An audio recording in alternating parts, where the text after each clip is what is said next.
for two men from a different nation to stay there. Und es wäre nicht so komisch für Leute aus einem anderen Land, dorthin zu gehen und dort zu bleiben. It was common during that time to caravans and royal messengers to stay overnight in these places. Es war okay damals, dass Leute da einfach für eine Nacht bleiben konnten. We see that Rahab hid the spies Wir können sehen, dass Rahab die Spione, die Kundschafter versteckt hat.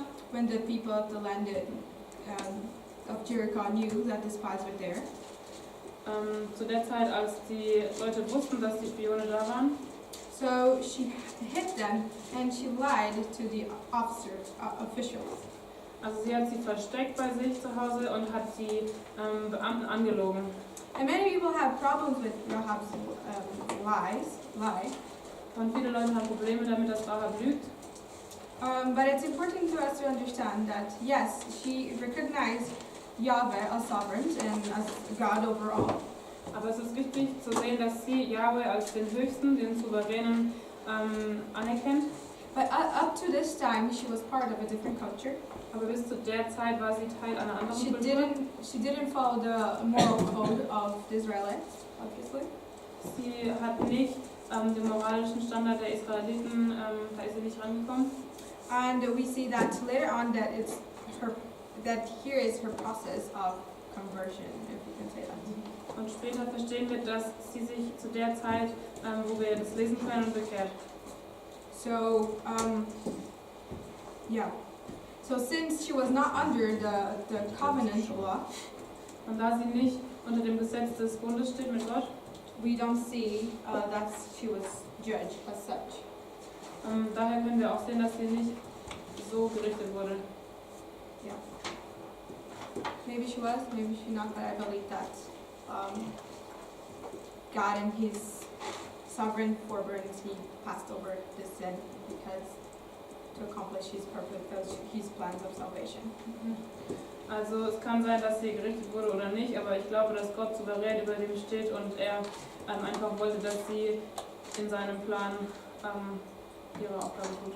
No, and He didn't judge her based on the covenant and the law that she didn't even know.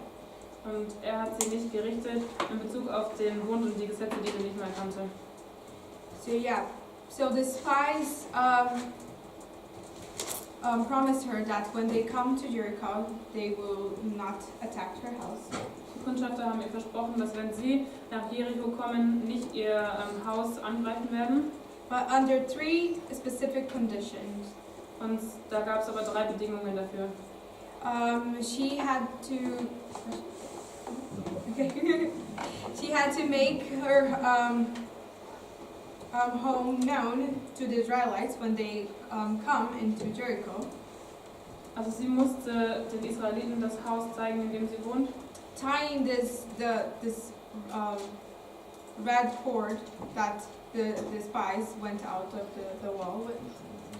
Indem sie das rote Seil quasi da ans Haus gehängt hat, mit dem auch die Spione aus der Stadt geflohen sind. So she was supposed to tie this scarlet cord onto the windows so that they could recognize her house.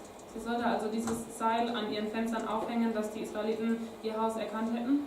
She was supposed to assemble her family into her house when the conquest happened.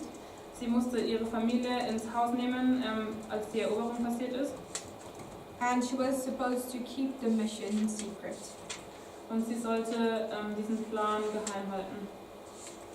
So then we see that the spies returned to the camp and encouraged the people. Dann können wir lesen, dass die Kundschafter zurück ins Lager gekommen sind zu den Israeliten. And they assured them that the Lord gave them the land. Sie haben die Israeliten ermutigt und zugesagt, dass Gott ihnen das Land geben will. And it's a contrast with the 12 spies that was first sent during the time of Moses. Und das ist ein Gegensatz dazu, wenn wir diese Kundschafter anschauen, die zur Zeit Mose ausgezogen sind. So we see in this chapter how God was willing to save those who were willing to submit to Him. Wir sehen in diesem Kapitel, dass Gott bereit ist, die zu retten, die sich ihm unterordnen. Regardless of their past and present sins. ohne dass er auf die vergangenen oder zukünftigen Sünden der Leute geschaut hat. And this revealed God's mercy. Und da sehen wir Gottes Barmherzigkeit darin. And while many people criticize this book Und viele Leute kritisieren dieses Buch because of God's hard commands, wegen Gottes krassen Befehlen. it's possible to see that he was always ready to forgive. Aber wir können auch sehen, dass er immer bereit war zu vergeben. And I believe that the salvation of Rahab Und ich glaube, dass die Errettung Rahabs is an example of what God would have done if the other people would have surrendered. das sehe ich als Beispiel dafür, was Gott getan hätte, wenn sich auch die anderen ihm unterworfen hätten. Yeah. The people, the king and the army, they knew the same things that Rahab knew about God. Die Menschen, die Armee und die Könige wussten das Gleiche, was Rahab über Gott wusste. But the fear of the Lord that drove her to beg for mercy and for salvation. Aber die Gottesfurcht, die sie hatte, die sie zur Barmherzigkeit geführt hat, drove the king, not just of Jericho, but of the other nations, to rebel against God's design or intention. das Gleiche hat den König dazu gebracht, gegen Gott zu rebellieren. We see that our God is always ready to forgive, Aber wir sehen, dass unser Gott immer bereit ist zu vergeben, that He's a God of mercy. dass er ein Gott der Barmherzigkeit ist. Yeah. So from chapter 3 to 5, In Kapiteln 3 bis 5 we have the people entering the land. sehen wir, wie die Leute das Land einnehmen, wie sie These reinkommen. events were really important for the history of Israel. Diese Ereignisse sind sehr wichtig für die Israeliten. And we see three major movements throughout this part, in this section. Und wir sehen 3 wichtige Bewegungen hier. And each starts with God's command to Joshua. Und jedes einzelne Ereignis fängt mit Gottes Befehl für Josua an. So the first one we see in Joshua 3, 7 to 8. Das erste können wir in Josua 3, 7 bis 18. And the phrase starts, the Lord said to Joshua. Und da steht, zu Josua sagte der Herr. And then in chapter 4, 1 to 3, Und Kapitel 4, 1 bis 3. we see, when all the nations had finished passing over the Jordan, the Lord said to Joshua. Da steht, nachdem das ganze Volk den Fluss überquert hatte, sagte der Herr zu Josua. And then in verses 15 to 16, Und in Vers 15 und 16, again we say, then the Lord said to Joshua. dort steht auch, der Herr sagte zu Josua. So the three parts mark this section. Und diese 3 Dinge bilden diesen Rahmen für dieses Ereignis. So in chapter 3 we have the crossing of the Jordan. In Kapitel 3 überqueren sie den Jordan. And you remember that in the Torah, the ark is the visible symbol of God's presence. Und ihr erinnert euch daran, dass in der Tora die Bundeslade die sichtbare Gegenwart Gottes dargestellt hat. So God commanded the ark to go in front, leading the people. Die Bundeslade würde also vorausgehen, um die Leute zu leiten. And it's interesting because the ark is mentioned 17 times, about 17 times in chapter 3 and 4. Und es ist interessant zu sehen, dass die Bundeslade 17 Mal in Kapitel 3 und 4 erwähnt There's wird. this assurance that God is the one leading the people, not really Joshua, but God himself. Um zu versichern, dass Gott derjenige ist, der das Volk leitet. Yeah. So in verse 5 we see that Joshua commanded the people to consecrate themselves. Und in Vers 5 sehen wir, dass Gott befohlen hat, dass die Israeliten sich vor ihm heiligen. They were supposed to be prepared spiritually for what they were about to do. Sie sollten geistlich vorbereitet werden für das, was sie tun würden. Not just physical prepared, but also spiritually prepared. Nicht nur körperlich, sondern auch geistlich vorbereitet. So they're supposed to separate themselves and be holy to the Lord. Sie sollten sich selber von den anderen Völkern abspalten und sollten Gott gegenüber heilig sein. So this consecration would have included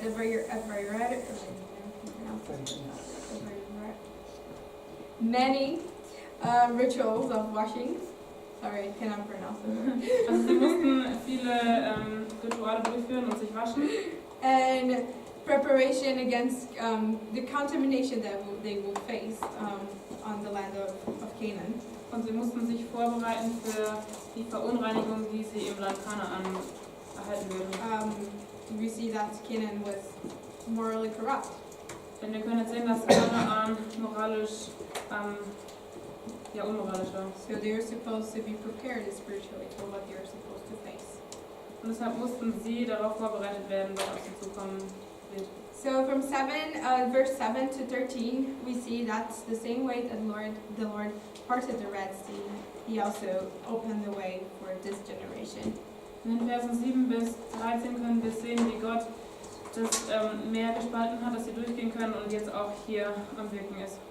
And through this, he showed not just Israel, but also the surrounding nations that he is the Lord, is God over all. Und durch dieses Ereignis will Gott zeigen, dass er nicht nur der Gott Israels ist, sondern alle der Nationen auch drumherum. That he is not a territorial God, but he's God over everything. Dass er nicht ein Gott ist für ein bestimmtes Gebiet, sondern der Gott über alles. So in these verses, In diesen Versen, Josua 3, 11 bis 13, we say, Behold, the ark of the covenant of the Lord of all the earth is passing over before you into the Jordan. And when the soles of the feet of the priests bearing the ark of the Lord of all the earth shall rest in the waters of the Jordan, and the waters of the Jordan shall be cut off from flowing, and the waters coming down from above shall stand in one heap. Seht, die Bundeslade, die dem Herrn der ganzen Erde gehört, wird euch über den Jordan führen. Nun wählt 12 Männer, einen aus jedem Stamm Israels. Die Priester werden die Lade Gottes, des Herrn der ganzen Erde, tragen. Sobald sie mit ihren Füßen im Jordan sind, wird das Wasser, das von oben herabfließt, wie ein Damm stehen bleiben, und der Fluss wird sich stauen. So this title, the Lord of all the earth, occurs for the first time in scriptures. Also was wir hier lesen, Gott, der Herr der ganzen Erde, taucht hier das erste Mal auf. It indicates God's absolute sovereignty over everything. Und es gibt Gottes absolute Souveränität über allem an. And that the Lord is the owner of the land. Und dass Gott der Inhaber des ganzen Landes ist. And if he's the owner of the land, he had the authority to give Canaan to the Israelites. Und wenn ihm das ganze Land gehört, hat er auch die Autorität, das Land an die Israeliten zu geben. Then from 14 to 17, Verse 14 bis 17, we see that the Jordan River dried up from the city called Adam. da sehen wir, dass der Jordan trocken war und es war in der Nähe der Stadt Adam. And this city was about 18 miles from where they crossed. Und dass diese Stadt ungefähr 18 Meilen weg war.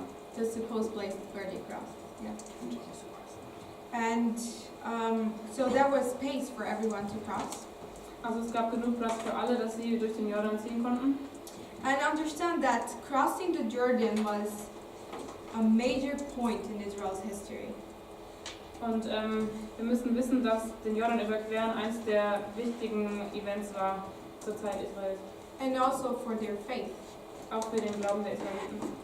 Because to invade the land of Canaan by crossing the Jordan, Denn sie sind in das Land Kanaan gegangen und sind vorher über den Jordan gezogen. required a lot of faith.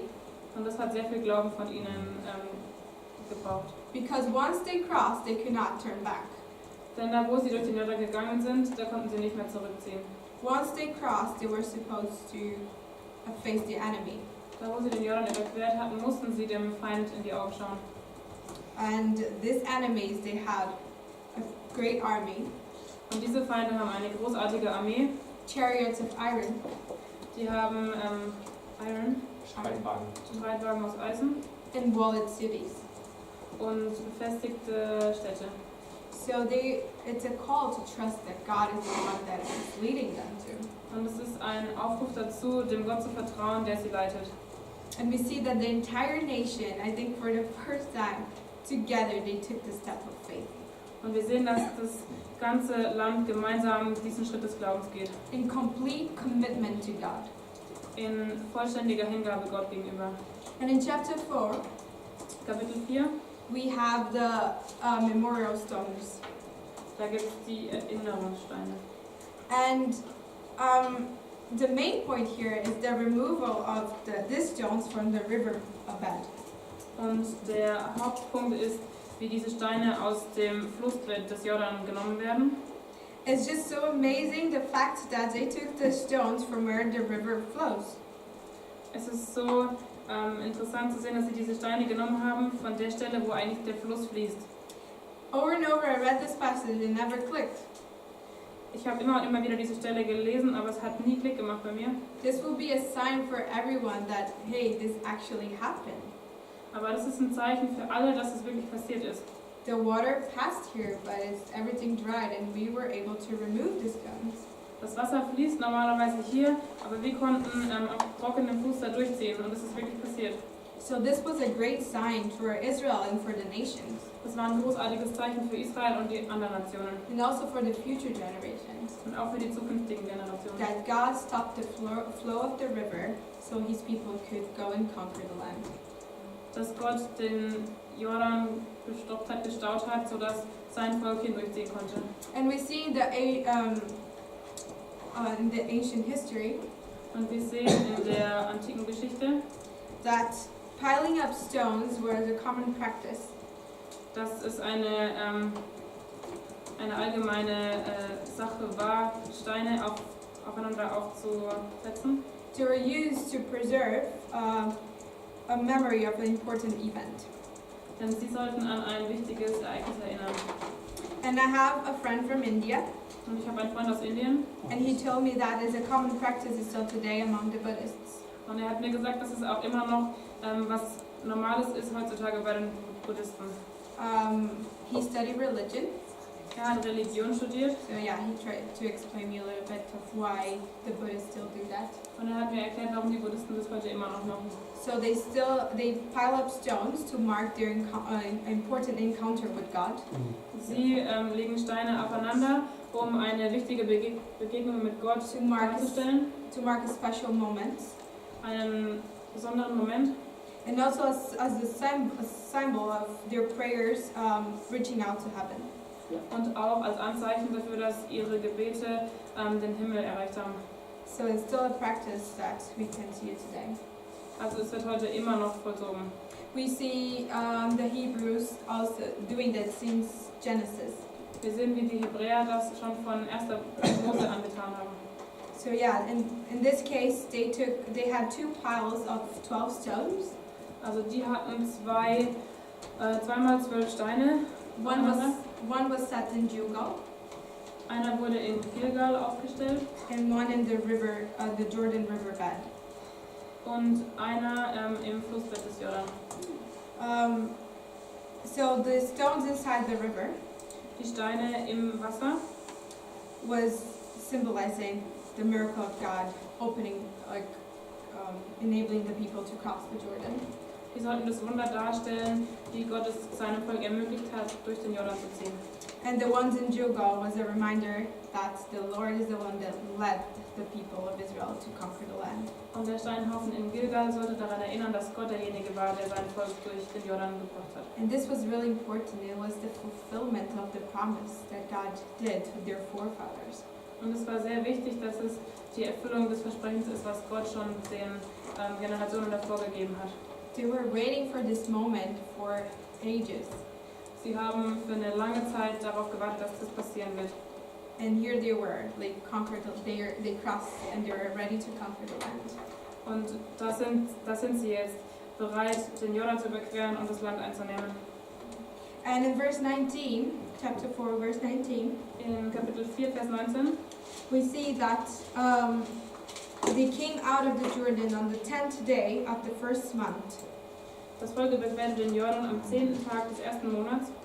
This was extremely significant for them Das war sehr bedeutend für sie damals. because it was about 40 years earlier, the day that God rescued the people from in the Exodus. Denn genau 40 Jahre vorher hat Gott sein Volk aus Ägypten herausgebracht. Was when God instructed Israel to prepare to depart from their time of slavery in Egypt. Das war die Zeit, wo Gott die Israeliten rausgerufen hat aus der Zeit der Sklaverei. So this was really, really important for them. Und das war sehr, sehr wichtig für sie. Was it the exact same day, 40 years later? The 10th day of the first month as well? The same period of time. You see that in Exodus 12:3. Also die gleiche Zeitspanne, das sieht man in 2. Mose 3. Exodus 12:3. Oh, 2. Mose 12,3. Tell all the congregation of Israel that on the 10th day of the first month every man shall take a lamb according to their father's houses, a lamb for a household. Am 10. Tag dieses Monats soll jeder für seine Familie ein Lamm aussuchen. So was the day that God instructed the people to, Das war der Tag, an dem Gott auch den Israeliten gesagt hat, dass sie das Passahlamm schlachten sollen. Yeah, so now you can imagine their mindset, like, this is really happening at the moment, like, it's crazy. Jetzt könnt ihr euch vorstellen, was sie gedacht haben, dass es wirklich passiert ist. So they celebrate, they had circumcision and then they celebrate the Passover. Also sie haben die Beschneidung durchgeführt und haben dann das Passafest gefeiert. And in chapter 5 we have this first verse is the reaction of the people of the land to what God have done. Und in den ersten Versen in Kapitel 5 sehen wir die Reaktion auf das, was Gott getan hat. We see that the kings were shocked for what the Lord had done to the people of Israel. Wir sehen, dass die Könige schockiert waren, als sie gesehen haben, was der Herr getan hat. And once again we see that the Canaanites had the chance to repent Und wir sehen nochmal, dass die Kanaaniter die Möglichkeit hatten, Buße zu tun and to submit themselves to the people of Israel. und sich dem Gott der Israeliten unterzuordnen. But they decided to rebel against it. Aber sie haben rebelliert und es nicht getan. So the people of Israel reestablished their covenant with the Lord through circumcision. Die Israeliten haben also den Bund mit dem Herrn neu wiederhergestellt, indem sie sich beschnitten haben. Through those that the second generation was not circumcised in the wilderness. Denn die zweite Generation wurde in der Wüste nicht beschnitten. So why do you think that God asked them to do the circumcision just after crossing the Jordan, not before crossing the Jordan? Warum denkt ihr, hat Gott gesagt, dass sie sich beschneiden sollen, nicht bevor sie den Jordan überquert haben, sondern erst danach? Why not on the plains of Moab, but in the land of their enemies? Warum nicht in den Ebenen Moabs, sondern in dem Land ihrer Feinde? Because while being circumcised, they could not fight. Denn während sie beschnitten waren, zu der Zeit konnten sie nicht kämpfen. So when I was reading this, I was like, God, why? Als ich das gelesen habe, dachte ich, hä, warum? That required a lot of faith. Das hat sehr viel Glauben erfordert. I believe that it was to show them that the conquest of the land was not by their might. Ich glaube, das sollte ihnen zeigen, dass, wenn sie die Stadt einnehmen, das nicht aus eigener Kraft getan werden kann, but because of the power of God. sondern durch die Kraft Gottes. That's how they would conquer the land, through God's power. Nur so könnten sie das Land einnehmen, durch die Kraft Gottes. So I believe that God was stretching them in their faith. Und ich glaube, Gott hat sie gedehnt in ihrem Glauben. And I think this was a great principle for them to just trust God that the enemies would not attack them at the moment. Und ich glaube, es war ein großartiges Prinzip für sie, dass die Feinde sie nicht angreifen würden zu der Zeit. They were vulnerable, Denn sie sind verwundbar, but they were called to trust God. aber sie wurden dazu aufgerufen, Gott zu vertrauen. And in chapter 5, verse 10 to 12, In Kapitel 5, Verse 10 bis 12, we see that the manna ceased. wir sehen, dass das Manna vorbei, dass es aus war. And one more fulfillment of God's promises. Eine andere Erfüllung von dem, was Gott gesagt hat. Deuteronomy 6, 10 to 12. 5. Mose 6, 10 bis 12. It says, when the Lord your God brings you into the land that he swore to your fathers, to Abraham, Isaac, and Jacob, to give you a land with large, flourishing cities, and that you did not build, houses filled with all kinds of good things you did not provide, wells that you did not dig, and vineyards and olive groves you did not plant. Then, when you eat and are satisfied, be careful that you do not forget the Lord, who brought you out of Egypt, out of the land of slavery. Der Herr, euer Gott, wird euch schon bald in das Land bringen, das er euren Vätern Abraham, Isaak und Jakob mit einem Eid versprochen hat. Darin sind große, reiche Städte, die ihr nicht erbaut habt, Häuser voller Waren, die ihr nicht gekauft habt, Zisternen, die ihr nicht gegraben habt, und Weinberge und Olivenhaine, die ihr nicht gepflanzt habt. Wenn ihr euch also in dem Land satt essen könnt, dann vergesst den Herrn nicht, der euch aus der Sklaverei in Ägypten befreit hat. So God gave them this land that they did not need to labor to get the food from. Gott hat ihnen also das Land gegeben, wo sie nicht mehr für das Essen arbeiten mussten, das Gott ihnen gab. So it was time for the manna to cease. Also war es eine Zeit, dass das Manna aufhört. Now they were supposed to take ownership of the land. Jetzt mussten sie das Land einnehmen. The land that God had promised to give to them since Abraham. Das Land, was Gott versprochen hatte, ihnen zu geben, schon seit Abraham. But they were supposed to always remember that God was the one that gave them. Aber sie sollten sich immer daran erinnern, dass Gott derjenige war, der es ihnen gegeben hat. And you will see that they actually forgot. Und du siehst, dass sie es eigentlich wirklich vergessen haben. I think that's why over and over in this book God is reminding his people to keep the commandments. Und so seht ihr, wie Gott immer und immer wieder die Israeliten daran erinnert, sich an den Bund und die Gebote zu erinnern. Reminding them that obedience leads them to blessings. Und er hat sie daran erinnert, dass Gehorsam zu Segen führt. Otherwise, they will suffer the curses of the covenant. Denn sonst würden sie die Fluche des Ungehorsams bekommen. And God was not now like feeding them or doing the work for them. Now they need to take responsibility of what God has given them. Und jetzt mussten sie Verantwortung für das übernehmen, was Gott ihnen gegeben hat. Er hat sie nicht weiterhin gefüttert, ernährt. They need to work out to take care of the land. Sie mussten arbeiten, um das Land einzunehmen und sich darum zu kümmern. And I was thinking about that and reflecting in my own life. Ich habe darüber nachgedacht und es mit meinem eigenen Leben auf mein Leben übertragen. How it's easy to forget what the Lord has done for you. Wie einfach ist es zu vergessen, was Gott für dich getan hat. How it's easy to forget His commands to you. Wie einfach es ist, die Gebote zu vergessen, die er dir gegeben hat. And His promises. Und seine Versprechen. And especially when you are in a good position. Vor allem dann, wenn es dir gut geht.